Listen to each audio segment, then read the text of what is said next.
Audio Jungle.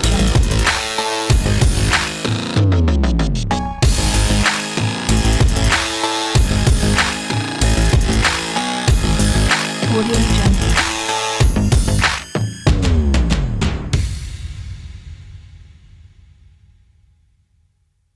Welcome to Fearless Success, where we are uncovering the masterminds behind success. This is actually a new series we're starting with Patriot Kids Foundation, my nonprofit organization. I'm your host, Daniel Ferrer, founder of Patriot Kids Foundation. We're going to have an amazing time here. We have a special guest today. I want to start off with this. Imagine a 13-year-old refugee arriving to a new city, Miami, Florida, 1961, July 4th, 1961, arriving to a city where he did not know anyone. No connections, he didn't know the language, he had no family members here. Imagine arriving with just pure determination and not even knowing that this would be his final destination, but destiny did want him to be here. Today, we have someone who changed, I can say, the laws of how business works. Because he came from nothing and went to, I would say, everything. And he has expanded so much that it is just so, I'm so proud of being, having my parents come from the same place he was born, Cuba. And so proud to know that our heritage together, we have the same cultures, and to have people like him that are so successful in this great city of Miami. So without further ado, I want to present to all of you, the young kids, this is going to be a blueprint to hustle and win. We're going to have a great interview. Without further ado, Mr. Max Alvarez, or as I say, Mr. Max. Thank you, Mr. Max, for coming here. We're going to have a great time. The question we have for the series, and I want at the end of this interview for everyone to answer is an entrepreneur born, or is it forged out of struggle and work? So that's something I'm going to ask you at the very end of this interview. But the first question I want to start off with is, let's go to little Max. Let's go to when you were just a kid in Cuba, before you left Cuba actually, and let's see, because everyone when they're little, they're different as when they grow up. They get mature as they grow up. They're more serious. They find new interests. But I want to ask you, because I've watched a lot of interviews of yours, but you haven't talked much about that. What was little Max? Were you curious? Were you a risk taker? Did you already have something that could give you a hint of what you wanted to be in the future, and that was business or something like that? Well, before I go and answer any of your questions, I want to thank you for what you're doing. Thank you. This is very important because you are appealing to the future of our generation, the future of our country. And we need young people like you. And that's very important. That's why I make it my business to make sure to answer your phones and to follow you and to do encourage you to keep doing what you've been doing, because that's very important. Yeah. I am the past, you're the future. So everything is now on you, and I really appreciate that. Don't let anybody talk you out of it. Continue to do what you're doing, because again, you are the future. So well, thank you very much. No, I want to thank you for your support, because Mr. Max is a big support with the foundation. He has since the day he learned of it.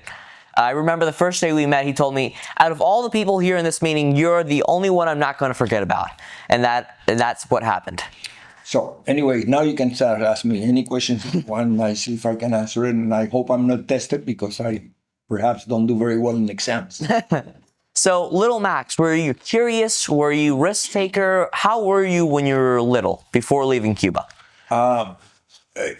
Listen, people think that it's very difficult for a young kid my age to go to a place that didn't even know the language. But you need to first imagine the courage of my mother and father Yeah. for doing what they did. Okay. Again, my father, who only had a sixth grade education, I consider probably the best philosopher I ever met. Simply because he instilled in myself, my brother and sister who are now passed, those family values which I guarantee you are the equivalent of the foundation of any building. So I am totally convinced that those people who are blessed to understand and have instilled in them those basic family values will always be successful. Naturally, to answer specifically your question, when I came in, I was, imagine you totally lost. Yeah. I was happy in a way because I was supposed to go and meet my brother who had left Cuba in February. So now we're in July. So I am very happy in a way because I'm going to meet him. And not only that, I love going to school. I always loved to go to school. I left Cuba when my school, the Mary's Brothers, Los Maristas, were confiscated. All the schools were taken by the government. Yeah. So I was going to go to Spain and attend Los Maristas in La Coruña, in Galicia, in Spain, where my brother, who was 7 years older, was already teaching because he had already finished his studies at University of Villanova in Havana. So again, it's a mixed emotion. 13 years old. Mom and dad are not here, but I'm going to go with my brother. And I was totally convinced that we're just going to go there to finish school and then come back to Cuba. Yeah. So everyone imagined that. Correct. So it's also, you have to understand that, yes, the first few days you become very homesick, but young people, at least myself, I adjusted very easily. So within a few weeks, I was just part of the group, kids like me who were coming from Cuba, didn't have anything, didn't have our parents, and so on and so forth. So again, it's kind of dramatic when you look back and you think, you're 13 years old, you don't have anything, you don't speak the languages. But I really was blessed because I was in a group with all Cuban kids. So, we were able to communicate with no problem. So we hung around together, we played together, we studied together, and so on and so forth. So that wasn't that difficult as far as I'm concerned. And you have to understand that this is not only little Max, doing this. You had, at the time, if you look back, there was over 14,000 kids that were in a similar situation. So yeah, exactly. We really help each other. So. But when you were young, before leaving Cuba, were you like this curious? Were you a risk taker? Were you someone who, who had already like a little hint of what they wanted to be when they're older? For example, a lot of kids, I imagine every kid says, I want to be an astronaut when they're younger. But in that time, that didn't exist. Who were you when you were younger? What was that little Max? Because I know today you're serious. Yeah. Little Max, from the time he's in first grade till he leaves Cuba, was always involved in competition. I mean, the school that I attended was all about competition. Every classroom, no matter whether you were in first grade or the last grade of high school, bachillerato, every classroom was divided in two, Roma y Cartago. So everything that you did counted. And then on Fridays, you added the points. And then on Monday, they will announce what team won. Besides the team, on being half of each classroom, then individually, your points for everything that you did, everything counted a point. Whoever accumulated the most amount of points became the number one in the class. So every Monday, we had a report card.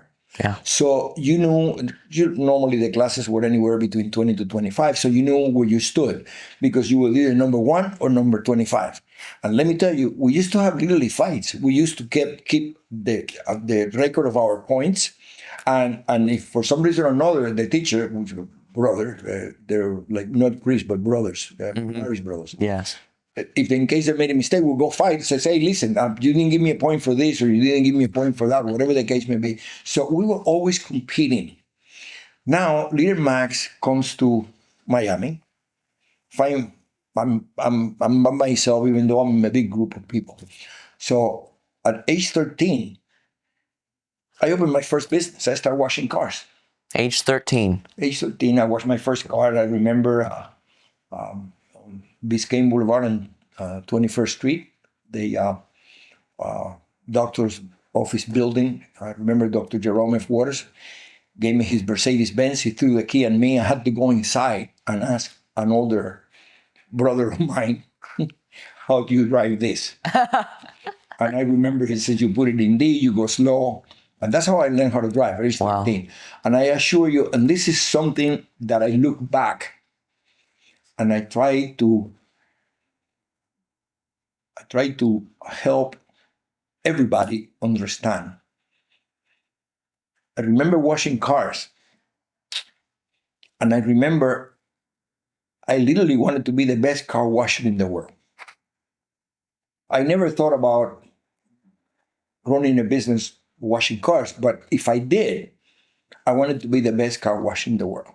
Well, that's actually that's another question I had for you. I remember washing the car, making sure that it was spotless and do it as quickly as possible. Wow. So later on, I worked at Burger King. Later on, I worked at a furniture factory. Later on, I worked at a meat packing plant. Working at the furniture factory, I wanted to be the best carpenter in the world. Driving a truck for Blue Ribbon Meats, I want to be the best truck driver in the world. And whatever I did, it was always because I wanted to be the best. And I wasn't just happy with being the best in Miami. I just, these things run through my mind without, I don't sit down and think about it, but it just run through my mind. And this is the way I've been, even now that I'm an old man. I remember when I bought my first 4 gas stations on Manny, the only employee that I had at the time. At 1 o'clock in the morning, we're sitting at a Denny's. We just finished taking over the 4 gas stations. So now we're, I guess, having dinner or breakfast, whatever you call it, at 1 o'clock in the morning. And Manny says, Flaco, what are we going to do with these 4 stations? And I said, we want to be the best gasoline retailer in the world. Wow. So going back, did you have any family members? You said your dad had only gone to a 6th grade education. Mm-hmm. Did you have any family members that run a successful business that might have influenced you to start your own business and to whatever you did, as you say, be the best at it? Well, my dad lived Spain by himself, never went back at age 18. Exactly, pretty much the same, but in a different era. Yeah. And he started working at a grocery store, and then he bought his own grocery store. He ran that business, and with that business, he raised a family. Now, let me tell you what's important and why I consider my dad the best philosopher. By the way, my mom was the same. They were just a tremendous amount, a hell of a team, okay? And my mother had also migrated from a foreign country. Mm-hmm.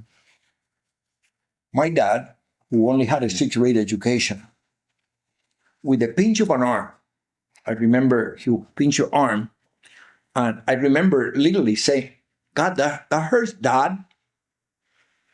And with his heavy Spanish accent, he said, pues hombre, si se lo haces a otro, le va a doler igual.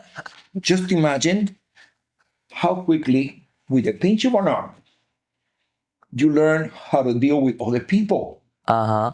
Which, by the way, if you look at what I do today, that's from my dad. Because I treat other people the way I like to be treated. Exactly. So, he didn't go to Harvard. He didn't go to Yale. Definitely didn't go to Columbia University. and imagine how this individual teaches you how to deal with people in 1 second. A lesson that I'll never forget. I'll give you another lesson that happens later. So 4 years later, my dad arrives in Miami. I go pick him up. They only had their clothes that they were wearing because when they left 4 years later, they took everything away from them. They only had the clothes that they were wearing. No jewelry, nothing. They took everything away. As a matter of fact, a week before they left, they had to move away from the home and give that up to them. Okay? Yeah. So they had nothing. And they had to pass inspection just to leave. Right. Make sure they didn't take anything. So I go pick them up. And they do all the paperwork at the refugio, which is, what's the name? Where it is now the Biscayne Boulevard. Anyways. So when they do the paperwork, they hand my dad a $100 bill. My dad, I'm right in front of him, my dad says, no, I don't want it. They explain to him that they're just giving him $100 because he just came from Cuba, have nothing to start with a $100 bill. My mom turns to him and says, Lucas, they're giving us $100, like saying, well, we have nothing. And my dad turns around to her, and in that heavy Spanish accent, pues hombre, no vine aquí a buscar limosnas. With that heavy Spanish accent, I didn't come here to get handouts. Imagine the lesson that I have learned from my dad. Who made a similar education. Wow. So, and like that, many things. So, everything starts at home. The family value. You are what you are because your mom and dad. Every time I see your dad or your mom. What a coincidence. And they're backing you up because they see what your talents are. And they continue to encourage you to keep doing the same. Yeah. So this is so important. And then when I come to this country, I find Monsignor Brian Walsh, who is not only my dad, but the father of over 40,000 kids. And has the same values that I learned from mom and dad. So I am blessed. And that's, again, whatever I have, I owe to these people who provided me the capacity, just like this country, the most generous country in the world, the capacity to reach whatever potential God gave you, because we all have different potential. Yeah. Okay? Not all of us can be an astronaut. Not all of us can be a pilot. So whatever potential God gave us, this is the right place to make sure that we can exercise that. So Exactly. Again, let's answer other questions because I get emotional when I talk about my mother and father, Maximo Walsh, who was adopted. He adopted over 14,000 kids. So never lost a kid, by the way. Yeah. So, wow. What an incredible story, really. That is not something you hear every day or see every day. I want you to understand something. My story is the same as millions of stories. Millions. Your parents and many other millions of people who went through the same journey. Some stories a little bit more dramatic than others. That's fine. Mine is a little dramatic because my brother died the day that I was going to go to Spain and I stayed here. So that's a little dramatic. But there are others that are even more dramatic. And they're all the same. People who run away from totalitarian governments to a place where you can exercise freedom. That is why your job is so important. Because you're protecting the future generations of this country, the freest country in the world. What I did and what you're doing, you will not be able to do that in Cuba. No. You definitely will not be able to do that in Venezuela or Nicaragua. Nope. So this is why it's so important, and that's why I encourage you to keep doing what you're doing. Thank you. You can count on me for whatever little help I can be, because it's very important. And again, I'm not doing this for you. I'm doing this for my grandkids and for all the grandkids coming up. So it's on you now. Yes, it is. Tough job. Yeah, I guess so. So when you finished high school, you're here, you finished high school. I imagine your parents are already here with you when you finished high school. Yep. Did you, you said you had started your first business at 13, just car wash. Yep.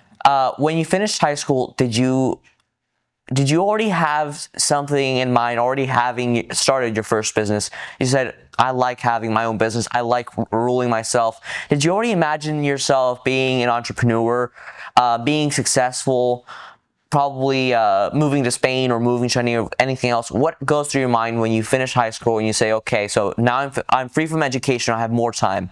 What am I going to do with that time? Well, first of all, let me assure you that I'm not a big thinker.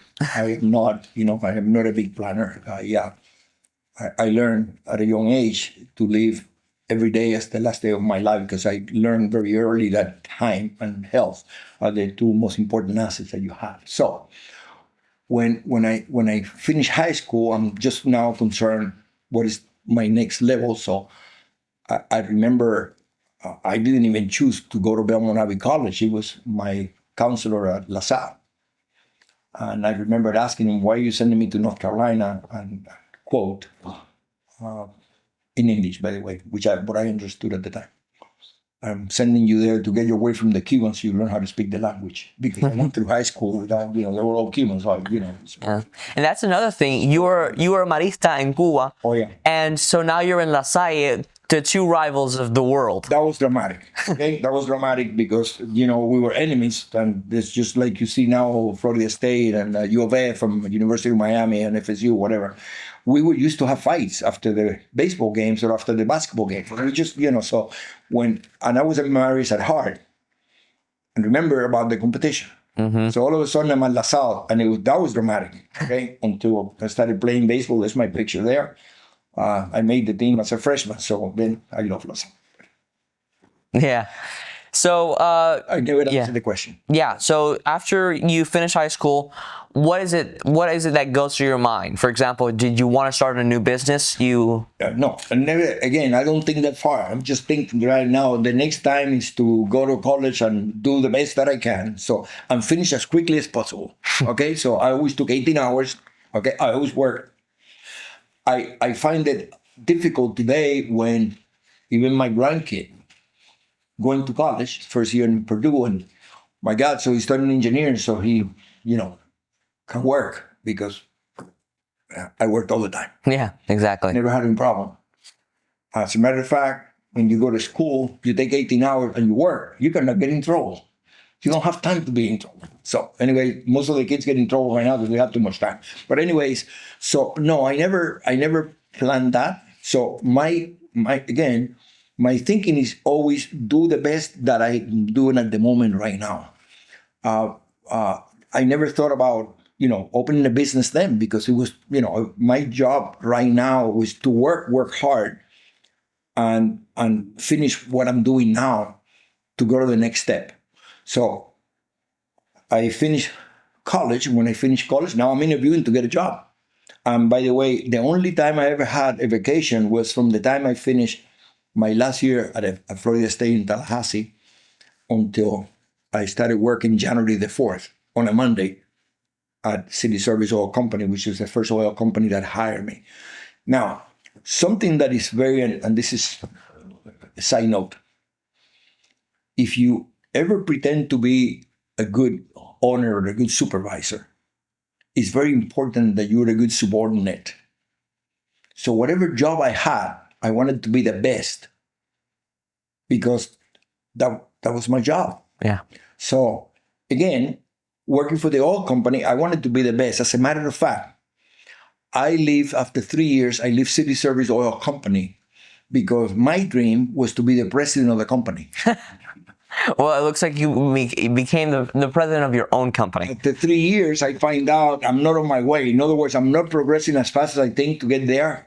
So I went and I started working for Mobil Oil Corporation. Quote, I'm at an interview with Mobil Oil. A guy named John Moreland, passed away at age 95, great guy. He interviews me, and he's a district manager. And he says to me, young man, what do you want to do with this company? And I remember saying, Mr. Moreland, how much time do I have to tell you? He says, make it quick because I have an appointment I have to go to. I said, okay, sir, I'll make it quick. I said, I just want your job. To which he looked at me and says, young man, is that kind of threatening? I said, sir, you told me to make it quick. That you want me to expand? So he got up, gave me all this, he said, you got a job. Okay. So after 3 years, I realized I wasn't going to be the president. And I left. And I became a president of my company.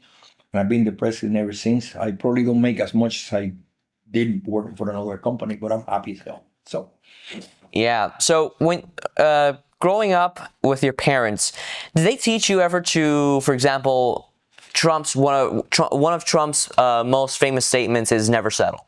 Did they teach you to never settle? Did they teach you to fight for your dreams, for your future? Not really, as far as never settle. I don't remember getting a lesson on that. The lesson that I learned from mom and dad was the fact that I never saw him arguing. I never saw him fighting. My mother was the head of the household. My father was the breadwinner. I never saw a controversy. Let's say I wanted to do something, and I'll ask my dad, "Dad, can I do this?" And the answer was always, "Ask your mom." And that is something, by the way, that I practice myself in my life. I do the same thing. My wife for 54 years, she runs a household. I run the business. So anything that has to do with my kids, I just ask mom. Yeah. And I learned that from my parents. So, but no, my father in a way was pretty conservative. My dad would not. My dad would hate to pay interest. So I didn't learn this lesson very well from him. But he says, if you want something, you work hard, you save the money, and then you buy it. Naturally, in my business, it's totally the opposite. I mean, I have to go borrow money to be able to grow. So now, I did learn I don't borrow money to buy toys. I don't borrow money to buy a car. If I cannot pay for the car, I won't buy it. So I remember when I left the old company, started my business, I bought a car that cost me $200. So here is an oil executive driving a brand new car, all of a sudden drives a $200 car. And again, because I learned from my dad, that's a means of transportation. That's to get you from point A to point B. So if you don't have the money, don't buy the car. Yeah. So that kind of mentality, which again, I apply for some things, but not in my business, because to be able to grow, you have to borrow money. Yeah. So what I did learn from my dad is that I have the best credit and credibility that you can have, because that allows you then to borrow money. Exactly. Credit is, you understand? Yeah. And you pay your bills on time. Mm-hmm. Credibility is when that individual or that institution knows that you will always pay. On time. That you will pay no matter what. Yeah. That you're not going to go and declare bankruptcy. Yeah. To They have confidence. of that. So to this day, and this is something that everybody advised me otherwise, especially my lawyers and my CPAs and my accountants. Every loan that I have, I still sign personally. And I still will do that until I die, because even though I don't need to do that, I have enough cash flow, I have enough assets to back up whatever I borrow. But I want to let that lender know that no matter what, I will pay. That you're going to be the one that's responsible. Correct, absolutely. So that also has provided a lot of credibility with my lenders. So, and I've been able to grow because of that. So, yeah. So when you arrived in the U.S., you had nothing. You didn't know the language. You didn't speak the language. As I said in the beginning, you didn't have family members here. I believe you only had family members your parents knew in West Palm Beach. My sister knew somebody here in Miami, but again, I saw him, I think, one time. So you didn't know any family members here. You didn't know anyone apart from Monsieur Walsh and the other 14,000 kids that were with you. Right. what is the first advice you would give to a young person? Because you went through various jobs, but you created Sunshine Gasoline from scratch. What is the first piece of advice you would give to a young person if they wanted to start their own business with limited resources?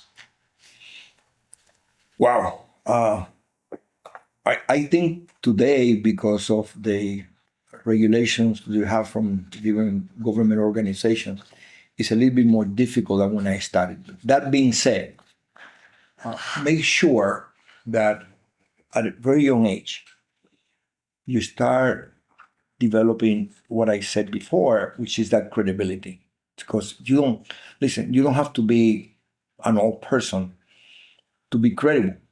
Okay, so you start doing that in school when your teacher knows that you're going to do the homework on time, that you're going to be on time, that you're not going to skip the school, that you're not going to get drunk, that you're not going to be driving while you're drinking, and so on and so forth. So build on your credibility. And then as soon as you have a chance that you are able to use your credit card or whatever the case may be, start building your credit. That is something extremely important. But the most important part is to follow your dream. Listen, you don't have to open a business. You don't have to be the president of a company. But whatever you like to do is what you need to be devoted to and work as hard as you possibly can. And don't let anybody talk you out of it. I have an example. Recently, gave a talk to some kids from 7th and 8th grade. And after my presentation, which is about what I've done and so on and so forth, they make a line and start asking me questions just like you're doing now. And this young kid is about 14 years old. He hands me a letter and it says, "Mr. Alvarez, if you have a chance, can you please read the letter?" So I put it in my pocket and in the parking lot, I read the letter. I started crying. It's amazing, the letter that this kid writes. First of all, what I look is the handwriting. Nowadays, the handwriting is gone because they don't teach you calligraphy anymore. Exactly. Okay? So I'm accused I write like a girl because I write very clearly. Oh. Nowadays you don't do that. They don't even teach you how to hold a pencil. But anyway, so this kid starts telling me that his dream is to be an NFL coach. Now, if you see the kid, your first impression is, hey, it's about this big, wears glasses, he looks like a little nerd. The way he writes, you can tell he's a nerd. And never played football. And he wants to be an NFL coach. That's a hell of a dream. Yeah. And apparently he's mentioned this to some of the counselors. And every counselor has tried to talk him out of it, explaining to him how difficult it is, that it's impossible, that blah, blah, blah, that most of these coaches play football, that they were famous and all that. So this kid, it's just, so he wants my opinion. And then he says, I understand, but apparently he did some research on me because I talked to him the year before. He knows that I'm a trustee at Florida State University. So he tells me, if I can get the FSU coach, Coach Norvell, football coach, if he can allow him to spend a week during summer practices so that he can follow because he thinks that's the best coach, blah, blah, blah, and he admires him and all that. So I'm looking at this. I just finished giving a lesson to young people to follow your dream. Don't let anybody talk you out of it. And I find out that this kid, I guess, is challenging what I said. So I read the letter and I read it again and again. And of course, I had tears in my eyes because, this kid is me. Exactly. I immediately sent a copy of the letter to the coach. The coach called me on the phone. He said, "Oh, I want to meet this kid." And you never know. Yeah. And you never know. Exactly. This kid could be an NFL coach one day. He could be the best coach. Because that's his dream. That's what he wants to do. And he's listening to me. Don't let anybody talk you out of it.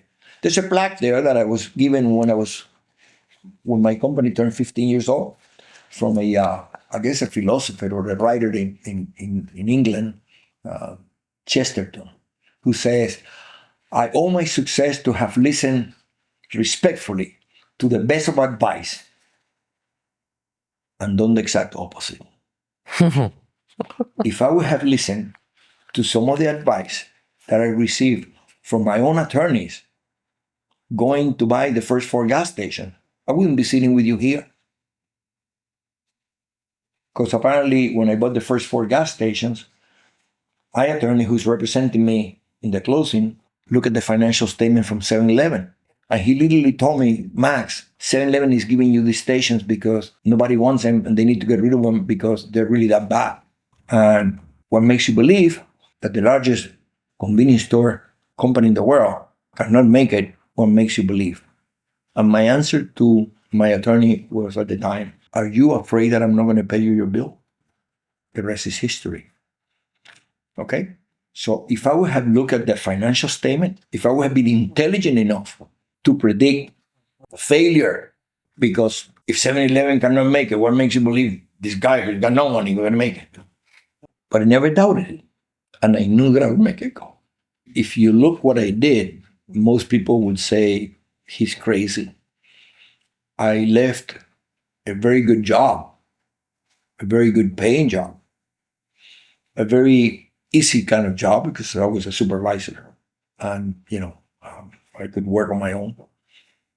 And driving a brand new car, making a lot of money. To start a business that I did not make a penny in the first 6 months. For the first 6 months, I lived exactly with the money that my wife was making, working at University of Miami. And that was a salary, which is, that's nothing to write home about. But nobody knew that. And I acted the same way. I was the same Max. I never acted different. And I never doubted it. Something that is very important. I happen to be married to the right individual because very few wives today would allow the husband to be out of the house from 6 a.m. to midnight, 7 days a week, 30 days that month without bringing a penny home.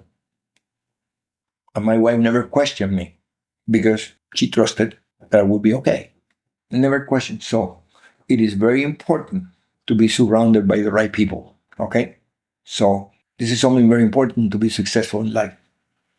I was totally devoted to running the business. I never had to worry about running the home.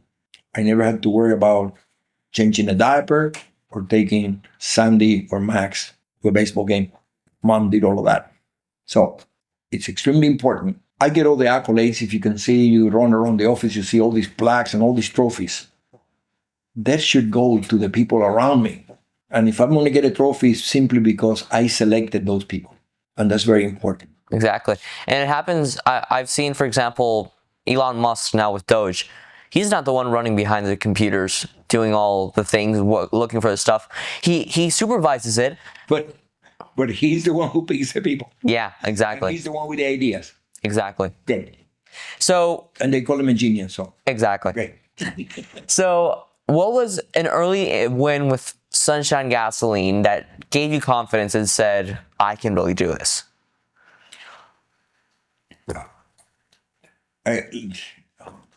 I've never had a year when I don't pay income taxes, so I've always been successful. Some years more than others, but I have never had a closed gas station. I have never, I've just, and I bought some stations that people thought they were pretty bad. Yeah. Especially the first 4 stations. Just think of this. The first 4 stations that I bought altogether did not do 200,000 gallons a month. The average gas station at the time would do 100,000 gallons. So these 4 together did not even get to half of that. That's how bad they were. And 7-Eleven in their financial statement was showing amounts of losses. They were losing a lot of money. So within a matter of weeks, I turned this around. And I went from less than 200,000 gallons a month to almost 1 billion gallons a year. I mean, that's, again, if you had told me back then, on March 19th, 1987, when I'm sitting at a dentist with Manny and telling him we want to be the best gasoline retailer, that I was going to own over 400 gas stations, that I was going to do 1 billion gallons a year, I would start laughing. I would laugh. So, again, like I told you, I'm not a good planner. I don't plan these things, but I live every day as if it was the last day. Remember, I lost my brother when he was just turned 20, when I was about to meet him. That could happen to me too. Exactly. So if you do that, you're always going to be successful. Just, in my opinion,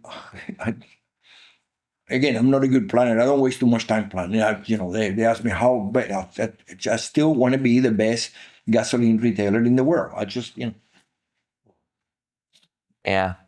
There's a phrase that says also that the best way to know if your company is a company that can sustain itself, and that if tomorrow you leave and something happens to you and you have to leave the company and it keeps growing, that it means that the only way to check that is if you leave for 1 month your company. Doesn't mean you have to go on vacation. You can be in your house right across the block. If you leave your company for 1 month and when you come back, it's grown a bit more, that means you have good employees and that your company is going to grow even more. And that's a lot of, as you're saying, employees determine a lot. It also determines a lot making sure that who you choose are people who are people of values, people of morals, people who really have integrity. And that's where my next question comes in, which is, do you think that growing up in a family that has these values, that has morals, that taught you integrity, that taught you to never betray anyone, stuff like that, do you think that really influences when you're making your own company? Does that help you a lot with the company, or is that just something which is personal? If you were to ask anybody who is here, whenever we have a meeting, we refer to the Sunshine family. We never refer to Sunshine Gasoline Company. This is a Sunshine family. Because once you are on the payroll, once you are associated with the company, you're part of the family. And one thing is to talk about it. Another thing is to act. Just like I told you, I learned from mom and dad. My mom and dad never sat down with me and told me about any values. My integrity, honesty. I never heard of that. My dad never sat down and talked to me on that. He'll give me a pinch, and he'll tell me with a pinch. So one thing is to say, oh, we're family, and then you can ask people how you get treated here. How many people retire? If you right now take a survey, Tony Otto is 90 years old. He hasn't been to the office in the last year. Manny Carnero, the guy who started with me, I haven't seen him in 3 years. Jose Giner, he was going cancer treatment, but we talk all the time, but I haven't seen him in the office in a long time. Millie, who started as a receptionist, she's still getting paid. I haven't seen her in the last 5 or 6 years. So you don't retire here until you die. And not only you get paid, but we also pay 100% of the health care of you and all your dependents. So where will you retire? No other company does that. As a matter of fact, the insurance Manny, who was my roommate for 4 years, now he's my insurance agent. He tells me all the time, he says, there's no other company that does that. I say, well, I don't have a company, I have a family. Mm. Do you think I'm going to tell Tony Otto you retire because you're 90 years old, and when he dies, then I'm going to feel comfortable? Can you imagine if somebody did that to my dad? So this is something that you do because you feel is the right thing to do. And I am grateful, thank God, the company is good enough to be able to do that. Now, some other companies they cannot afford to do that simply because we generate enough money to do that. So as long as we generate enough money to do that, I will continue doing that, because if you work at Sunshine, you're not a worker. You're my family. I cannot name everybody Alvarez because, it's not, so I use Sunshine. So it's a Sunshine family. And one thing is to talk about it, another thing is to exercise it. Okay? You mentioned if I leave a month, I'm gone a long time. I just come over here to show off. If it's up to my son, he tells me, Dad, stay home because you disrupt the operation. Because when I come over here, I don't work. I'm just trying to motivate people to be better, to enjoy what they're doing. Yeah. That's what I do. So I can live not for a week, not for a month. I can live forever. And this company, this family will remain the same because I have the commitment to be able to change because we are in an ever-changing industry. But the family values will never change. That is non-negotiable. And I have the commitment of them.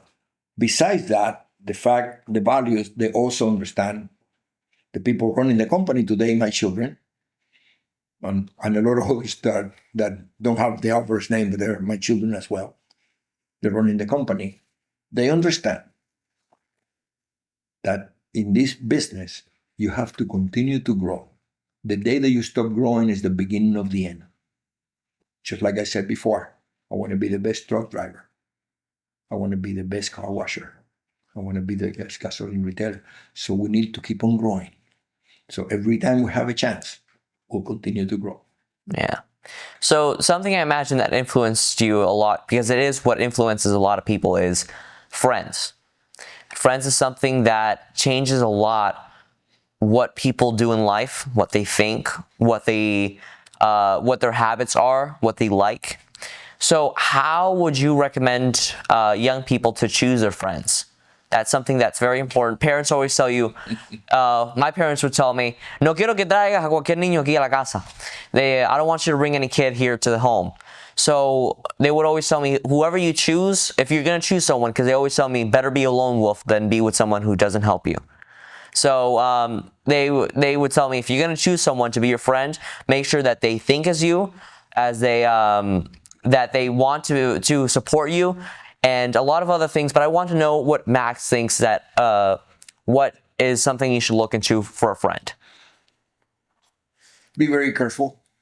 I know a lot of people. I have a lot of friends, but I have a limited amount of brothers. So a friend is like your brother. A friend is like part of your family. You're going to be surrounded by a lot of friends, but listen to mom and dad. Make sure that whoever you bring home is somebody that supports you, that thinks like you, who dresses like you, who looks like you, who acts like you, and who prays like you. Because it is amazing how you can be negatively impacted if you have the wrong company. Same thing when you decide to get married. Make sure that you understand the contract that you're signing, and make sure that it's a lifetime contract. Don't sign it unless you are willing to suffer all the consequences that you have no idea can happen. Exactly. So, it's better to be alone than to have the wrong friend. In Spanish, that would be mejor estar solo que mal acompañado. You got it.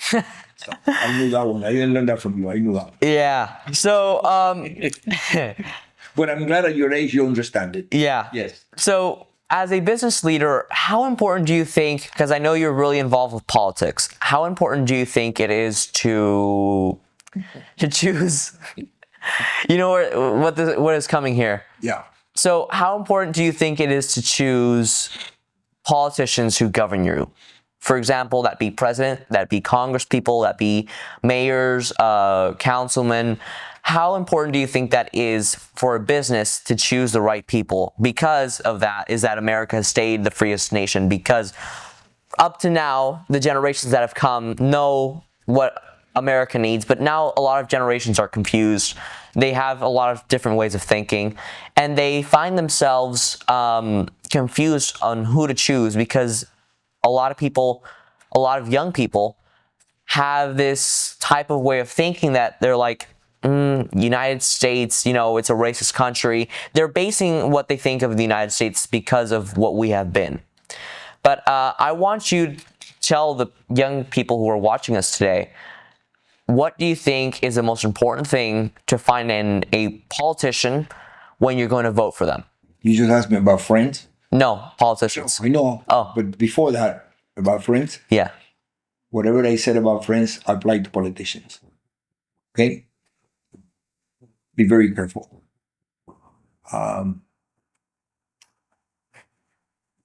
This is sad, but well, I'm going to be honest. I don't trust any politician.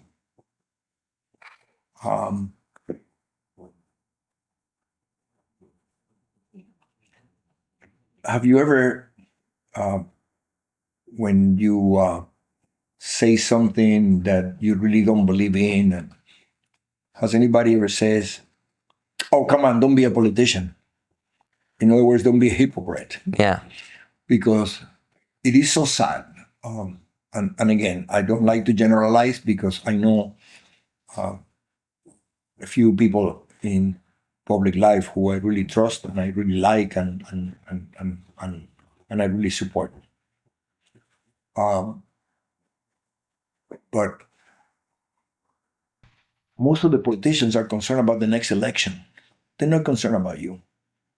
They just want to tell you what you want to hear to get your vote, and then they forget about it. And most of these politicians, if you don't give them money, they don't even pay attention to what you say. They don't care. Because they're concerned about their well-being. Do you notice how many politicians you know in your early life, right now, today, that went in poor and they come out multimillionaire? Yeah, exactly. They never had a job. Exactly. Why do you think that people hate Donald Trump? Because he's not a politician. He tells you what he wants to tell. You know how many people tell me, "Oh my God, tell your friend not to say." No, leave him alone. The reason that he is who he is because he is a regular human being. He's not perfect by any means of imagination, but he's not a politician. He's not worrying about making more money. He's got plenty of money. He's not worrying about power. He's got plenty of power. He's already been the president. He's worrying about your grandkids, just like I told you at one point in our interview. The job that you're doing is so important because you're doing it for the next generation. Do you think Donald Trump is worrying about his future? I mean, really? This guy could be playing golf in the finest golf courses in the world. He owns them. He almost risked his life. So, again, this guy's not a politician. Yeah. That's why we trust him. And he'll make mistakes. Of course, he's a human being. I wish I had $1 for every mistake I ever made. I would be rich. The thing is, we need to, and it's all about education. It's so important to be in public life. It's so important to serve your country. But we should have term limits so that everybody has a chance to serve. So you run for office, you have 4 years, then after that, you got to get out of politics. But they won't do that. No. They won't vote for that. You know, just imagine somebody who's a commissioner in a county where the budget is billions of dollars and they make $6,000 a year. Did you make a living on that? When they propose to pay him $100,000, they say no, because now we cannot deal with contracts. Now we cannot steal money legally. So make sure you pick the right person to represent you when they go and to get into office. And that's the best we can do. Yeah. So for the longest time, I was always an independent voter because I voted for the individual. I didn't care what party he belonged. As a matter of fact, the first time that I registered so I could vote in a primary with a friend of mine was running. So I could vote. And then happened to be Republican, so I have remained Republican. But today, you just cannot vote for the person because exactly the person in this other party, they wouldn't even get up to applaud for a kid who has cancer. Yeah. And these people are elected officials. Mm-hmm. How can that be in our country? This is an educated country. Yeah. How can people do that? Yeah. You know, one of the things looking at real quick to this state of the nation, you know, something that really I had to say, wow, they've lost control is when Al Green from Texas, they had to take him out of Congress. Why? That's what tells you that they're not educated, that they can't hold that someone is better than them, and that someone, not just better than them, but someone was elected by a majority of the American people. That's something you should care about. I don't care if I'm the Republican Party and someone wins and they're Democrat, I'm okay. The majority of the people elected them. That's if there's fair elections. If there's not fair elections, of course I'm going to raise my voice and say, hey, you know, something's wrong here. Let's do a recount. But if it was fair elections, I'll say, okay, you won. And when you're in a sports team, at the beginning of the game, they always say, let the best team win. In this case, the best team win by the majority, not because they're better at anything, but because the majority of the people wanted them. And not only that, you have to respect the office. You have Yeah. to respect the place where you're in. You're being watched by millions of people on TV. I mean, how can this individual consider himself a representative of anybody? Yeah. You know, so, and by the way, you know what is worse? Then when you make a decision on that individual by, you know, getting him out of there, what is the first thing they say? You're a racist. That has nothing to do with race. That's an individual. And you can be a jackass of any color, any shape, of any accent. Okay? So, Yeah. that's what it is. And I hate to tell you, but that guy is a real jackass. Exactly. And so before we finish, I want you to, for the young people who are watching, if you could give them the 4 principles of successful business for you. Hard work. Don't ever be motivated by money. Follow your dream. Have no fear. Those are 4 principles of Mr. Max Alvarez. I like to call him Mr. Max. Well, what an absolute honor to be able to have this opportunity. I want to let you know this actually, as I said in the beginning, this is the first episode of a long series we're going to be doing called Fearless Success. And it's been a complete honor to have someone I admire so much on the first episode of this.